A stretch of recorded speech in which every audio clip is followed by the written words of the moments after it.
नमस्कार दोस्तों, study Galaxy के यूट्यूब चैनल पे मैं आपका स्वागत करता हूँ।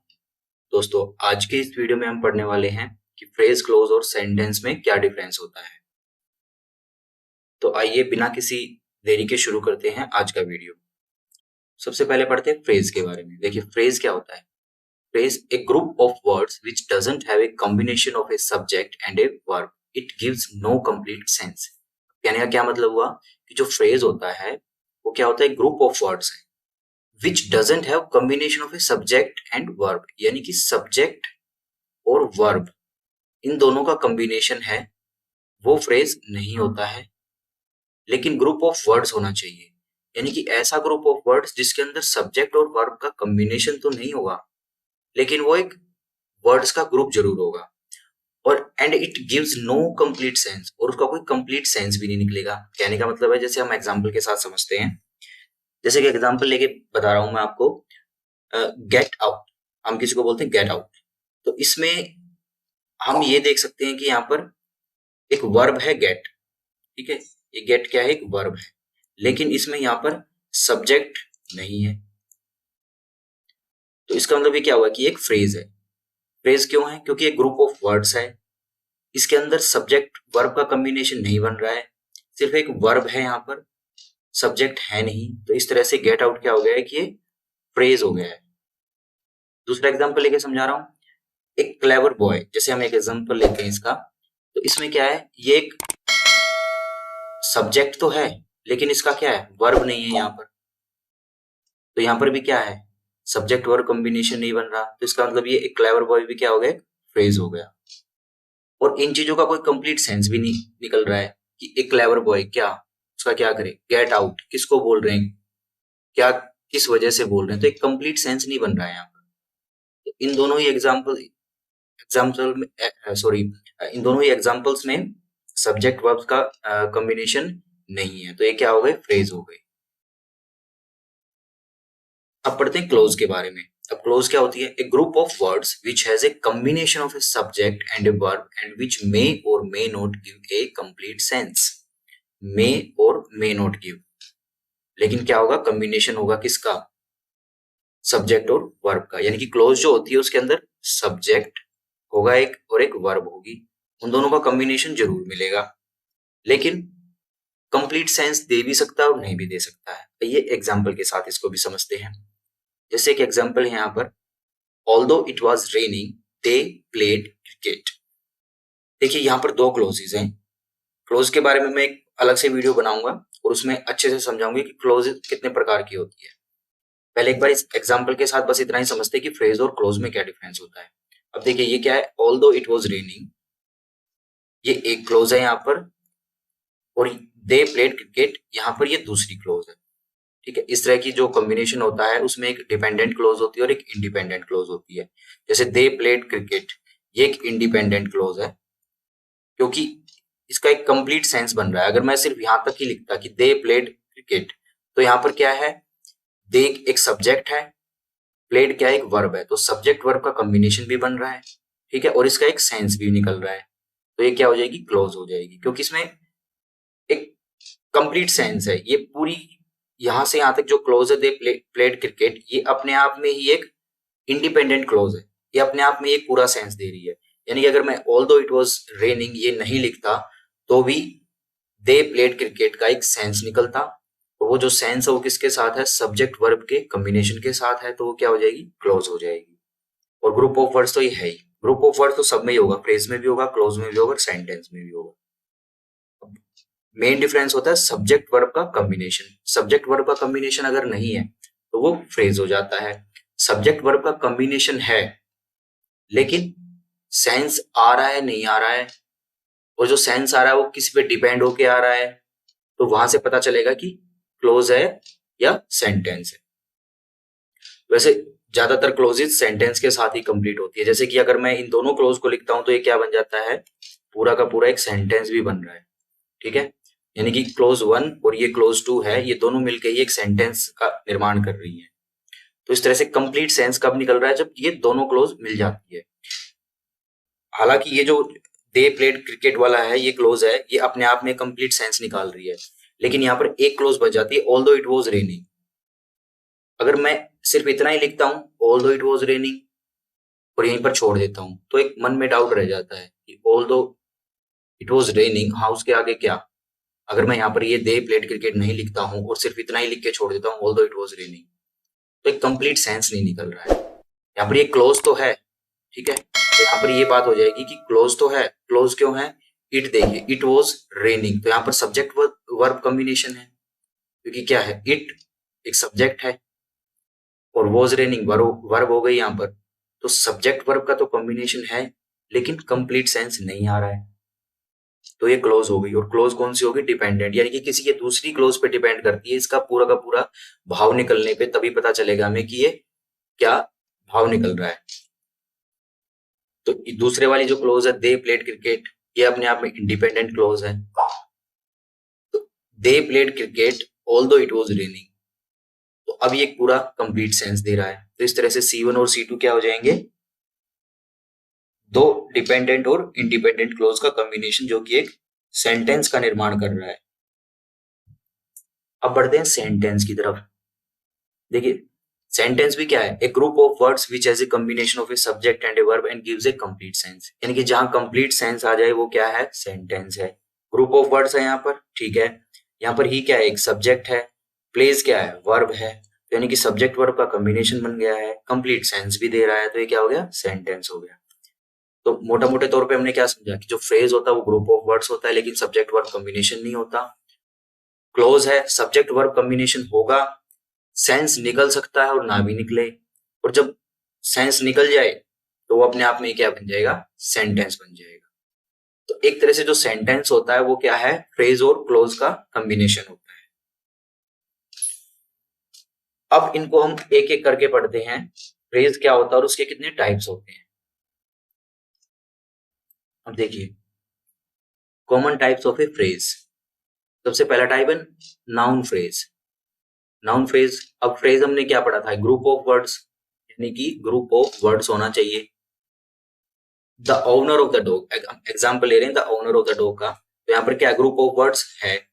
सब्जेक्ट वर्ब का कॉम्बिनेशन नहीं होना चाहिए, यानी कि या तो सब्जेक्ट ही हो या फिर वर्ब ही हो। यहाँ पर क्या? The owner of the dog, बस इतनी सी बात हो रही है, यानी कि एक सब्जेक्ट की बात हो रही है, वर्ब है नहीं, तो इसका मतलब ये फ्रेज हो गया। कंप्लीट सेंस नहीं देगा, नहीं दे रहा, क्योंकि the owner of the dog, बस इतना ही बोल दिया कि the owner of the dog, फिर उसका क्या करें? वो कुछ कर रहा है या उसके बारे में कुछ बताया जा रहा है, उस ओनर के बारे में कुछ बताया जा रहा है, या ओनर कोई वर्ब कर रहा है, वो हमें नहीं पता है, तो यानी कि एक तरह से कंप्लीट सेंस नहीं दे रहा है, तो ये हो जाएगा नाउन फ्रेज।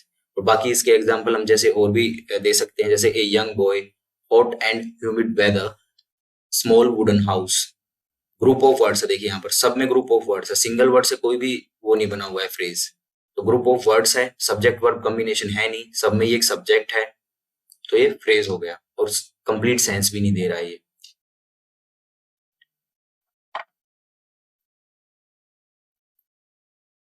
उससे आगे का टाइप है वर्ब फ्रेज। अब इसको समझिए, देखिए, ही इज प्लेइंग क्रिकेट, अब यहाँ पर जो मैंने रेड से हाईलाइट किया हुआ है, ये है फ्रेज एक। अगर मैं पूरे सेंटेंस की बात नहीं करूंगा यहाँ, ये सिर्फ समझाने के लिए बताया गया है।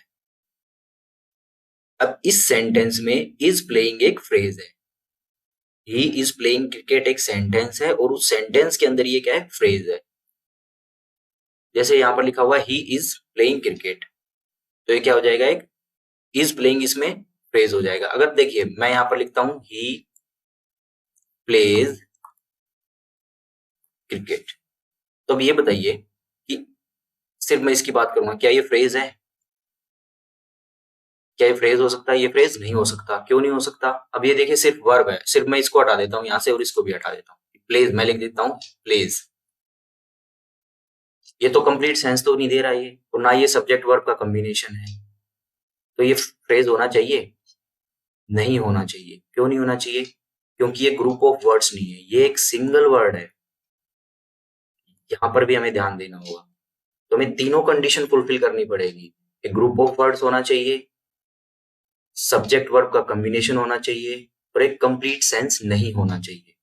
तो जो ही यहाँ पर सिर्फ इज प्लेइंग है, वो एक कंप्लीट सेंस तो दे नहीं रहा है, ठीक है, बस थोड़ा बहुत पता चल रहा है कि खेल रहा है, ठीक है। कौन खेल रहा है, अगर मैं सिर्फ इज प्लेइंग की बात कर रहा हूँ, ही यहाँ से हटा देता हूँ, क्रिकेट भी हटा देता हूँ, तो भी मुझे नहीं पता चल रहा। ग्रुप ऑफ वर्ड्स है, ठीक है, तो फ्रेज की पहली कंडीशन हो गई है।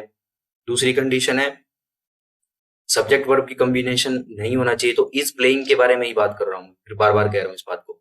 इज प्लेइंग सिर्फ एक वर्ब को डिनोट कर रहा है, ठीक है, सब्जेक्ट नहीं है इसमें, और एक कंप्लीट सेंस भी नहीं दे रहा है, तो इज प्लेइंग यहाँ पर क्या हो गया, एक वर्ब फ्रेज हो गया।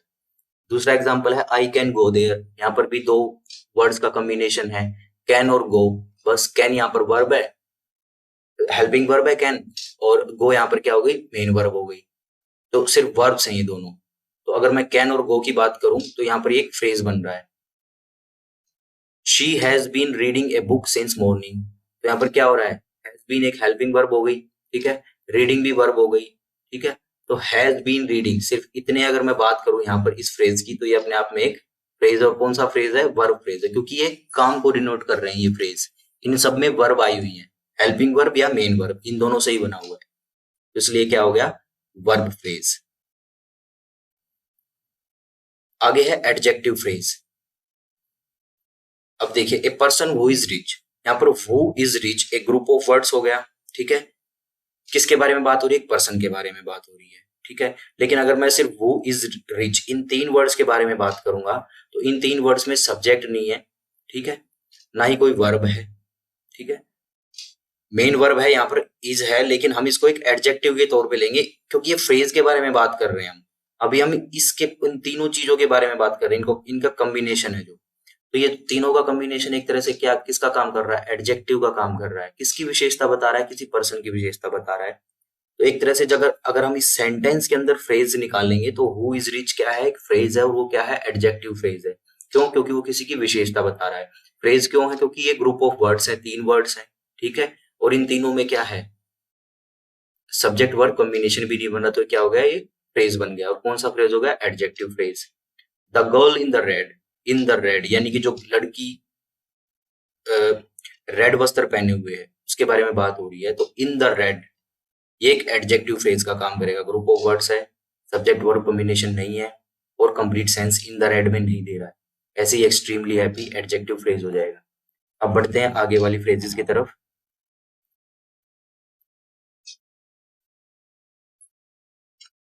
Adverb phrase, he is eating his meal so slowly, अब यहाँ पर हम इन दो वर्ड्स के बारे में बात करेंगे, ग्रुप ऑफ वर्ड्स हो गया क्योंकि सिंगल वर्ड तो है नहीं, तो सो स्लोली धीरे से, यानी कि एक वर्ब की विशेषता को बता रहा है, तो एक वर्ब की विशेषता को कौन बताता है, एडवर्ब, लेकिन ये फ्रेज हो गया क्योंकि दो वर्ड से बना है, ग्रुप ऑफ वर्ड से बना है, सब्जेक्ट वर्ब कॉम्बिनेशन है नहीं, कंप्लीट सेंस नहीं देगा सो स्लोली, तो एक तरह से क्या हो गया, एडवर्ब फ्रेज। ऐसे ही सो फास्ट हो गया, फॉर ए व्हाइल, ये सब एडवर्ब फ्रेजेस के एग्जाम्पल।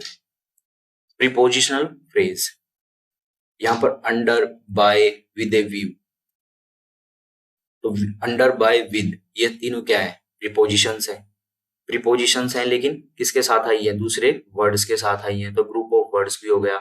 सब्जेक्ट वर्ब कॉम्बिनेशन यहाँ पर नहीं है, यहाँ पर नहीं है, सिर्फ इसमें फ्रेज की बात कर रहा हूँ इस सेंटेंस में, तो तीनों ही कंडीशन फुलफिल हो रही है, ग्रुप ऑफ वर्ड्स है, सब्जेक्ट वर्ब कॉम्बिनेशन नहीं बन रहा है, और कंप्लीट सेंस भी नहीं दे रहा है। अगर मैं यहाँ पर सिर्फ ऐसे लिख देता हूँ, देखो मानो अंडर कंस्ट्रक्शन, बस इतना ही लिख के छोड़ देता हूँ, तो ये अपने आप में एक फ्रेज है, लेकिन कंप्लीट सेंस नहीं दे रही है।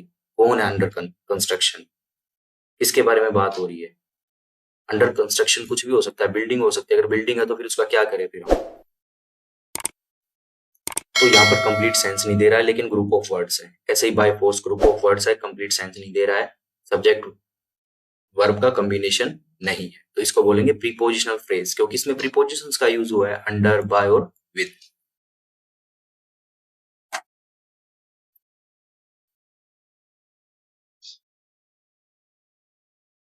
अब कुछ ये 5 तरह की एडवांस फ्रेजेस होती हैं, ठीक है, तो इनके बारे में और जान लेते हैं। वैसे तो वो जो अभी बताई हैं वो इम्पोर्टेंट है, लेकिन अगर हम कुछ और आगे बढ़े, फ्रेजेस को थोड़ा सा और जानने की कोशिश करें, तो 5 टाइप्स और भी होते हैं इसके, जैसे इन्फिनेटिव फ्रेज, जैसे टू गेट, ये भी ग्रुप ऑफ वर्ड्स है, टू गेट क्या है, ग्रुप ऑफ वर्ड्स है, सब्जेक्ट वर्ब का कॉम्बिनेशन है नहीं, और टू गेट एक कंप्लीट सेंस भी नहीं दे रहा है, तो ये इन्फिनेटिव फ्रेज हो गई। अगर इस तरह से टू गेट, टू प्ले, इस तरह से हम लिखते हैं, जैसे अगर टू प्ले। अगली है जिरंड फ्रेज। जिरंड फ्रेज क्या है, स्विमिंग इन द पूल। जैसे अगर मैं सिर्फ यहां तक की बात करूं इस फ्रेज की, ग्रुप ऑफ वर्ड्स है लेकिन कंप्लीट सेंस नहीं देगा। और स्विमिंग इन द पूल किसकी बात हो रही है, यहाँ पर सब्जेक्ट वर्ब कॉम्बिनेशन भी नहीं हो रहा है, ये अपने आप में एक नाउन का काम करती है जिरंड फ्रेज। यानी कि स्विमिंग इन द पूल, यानी किसकी बात हो रही है, एक ऐसी सिचुएशन की बात हो रही है। वो सिचुएशन क्या कह रही है कि स्विमिंग इन द पूल। जैसे swimming is a good exercise, यहाँ पर अगला है swimming is a good exercise. तो यहाँ पर अगर मैं इसको निकाल लेता हूँ और यहाँ पर स्विमिंग इन द पूल निकाल लेता हूँ, तो स्विमिंग इन द पूल तो एक फ्रेज है, लेकिन स्विमिंग कोई फ्रेज नहीं है। क्यों नहीं है, क्योंकि ग्रुप ऑफ वर्ड्स नहीं है, ये एक सिंगल वर्ड है। तो ये क्या है, ये फ्रेज नहीं होगा, लेकिन ये फ्रेज होगा। अगला टाइप है पार्टिसिपल फ्रेज। जैसे सर्चिंग फॉर गोल्ड, यहाँ पर भी ये क्या है, ग्रुप ऑफ वर्ड्स है, सब्जेक्ट वर्ब कॉम्बिनेशन है नहीं, कंप्लीट सेंस देगा नहीं। तो searching for gold, Deepak spent all his day in the field. अब ये पूरा सेंस दे रहा है सेंटेंस में वन यूज होकर। तो यहाँ पर अगर मैं इन तीन वर्ड्स की बात करूं तो ये फ्रेज है, और ये पूरा का पूरा क्या है, एक सेंटेंस है। अगला है कंजंक्शन फेज। इसमें क्या है, जैसे he is working hard so that he can feed his family. वो मेहनत करता है ताकि वो अपनी फैमिली का पालन पोषण कर सके। तो यहाँ पर सो दैट क्या हो जाएगा, एक फ्रेज हो जाएगा, क्योंकि ग्रुप ऑफ वर्ड्स है, सब्जेक्ट वर्ब कॉम्बिनेशन है नहीं, और कंप्लीट सेंस भी नहीं दे रहा है। अब दूसरा एग्जांपल लेके समझते हैं, we can meet you whenever. अब ये वेन एवर भी कंजक्शन है यहाँ पर, सो दैट भी कंजक्शन है, लेकिन यहाँ पर ये वाला क्या है, ये फ्रेज नहीं है, ये फ्रेज है, क्योंकि यहाँ पर वर्ड्स ग्रुप ऑफ वर्ड्स है, लेकिन यहाँ पर एक सिंगल वर्ड है। तो हम वेन एवर को फ्रेज नहीं कह सकते, सो दैट को फ्रेज कह सकते हैं। कंजंक्शन है दोनों, सो दैट भी कंजंक्शन है और एक वेन एवर भी कंजंक्शन है। कंजंक्शन का मतलब दो सेंटेंस को जोड़ने का काम करते हैं एक तरह से। जैसे बट भी आता है बीच में, तो वेन एवर बट, ये क्या है, ये कंजंक्शन है। सो दैट भी कंजंक्शन है, लेकिन फ्रेज, कंजंक्शन फ्रेज हम सिर्फ इस सो दैट को ही बोलेंगे। सच दैट, ये भी कंजंक्शन फ्रेज बन गई है, लेकिन ये नहीं है। क्यों नहीं है, क्योंकि ये सिंगल वर्ड्स में है। अगला पढ़ते हैं interjection phrase. What a pity we lost him. जैसे हम बोलते हैं, एक्सक्लेमेटरी साइन का यूज होता है ना, जिसमें एक भाव को दर्शाता है ये साइन। तो what a pity, group of words है, ठीक है, सब्जेक्ट वर्ब कॉम्बिनेशन है नहीं, कंप्लीट सेंस नहीं दे रहा, तो ये अपने आप में क्या बन जाएगा, एक फ्रेज बन जाएगा। लेकिन अगर ओह वी लॉस्ट हिम, अगर सिर्फ इसकी बात करें तो ये इंटरजेक्शन तो है, लेकिन इंटरजेक्शन फ्रेज नहीं है। क्यों नहीं है, क्योंकि एक सिंगल वर्ड है, ग्रुप ऑफ वर्ड्स नहीं है। तो दोस्तों आज के इस वीडियो में बताया मैंने कि किस तरह से फ्रेज, क्लोज और सेंटेंस में हम डिफरेंशिएट कर सकते हैं, और फ्रेज के कितने टाइप्स होते हैं। तो इस तरीके से मैं आशा करता हूँ कि आप फ्रेज को पहचान जाओगे। फ्रेज को समझना इसलिए जरूरी है क्योंकि ये सेंटेंस को समझने में हमारी मदद करता है। कई बार हम यूज करते हैं कि एक सेंटेंस के जो पार्ट ऑफ स्पीचेस हैं उसमें फ्रेज का यूज हो सकता है, तो उसको समझने में बहुत ज्यादा जरूरी है ये चीजें। तो हमें बिगिनर के तौर पर इनको सीखना पड़ेगा, और यहीं से हम इंग्लिश का जो सेंटेंस का स्ट्रक्चर है उसको समझ पाएंगे कि किसका क्या फंक्शन होता है। तो ये एक बिल्कुल हम कह सकते हैं कि ये इसके फाउंडेशन वाली चीजें हैं। तो इनको समझना, इनके इनके बीच में डिफरेंस कर पाना बहुत ज्यादा जरूरी होता है। तो दोस्तों आपको ये वीडियो कैसा लगा, अगर आपको ये वीडियो पसंद आया तो इस वीडियो को लाइक कीजिएगा और हमारे चैनल को सब्सक्राइब भी कीजिएगा। सब्सक्राइब करते वक्त ये जो बेल का आइकन है इसको भी दबा दीजिए, ताकि आने वाले वीडियोस के नोटिफिकेशन भी आपको मिलते रहें। चलो अब मिलते हैं अगले वीडियो में, तब तक के लिए बाय बाय, जय हिंद।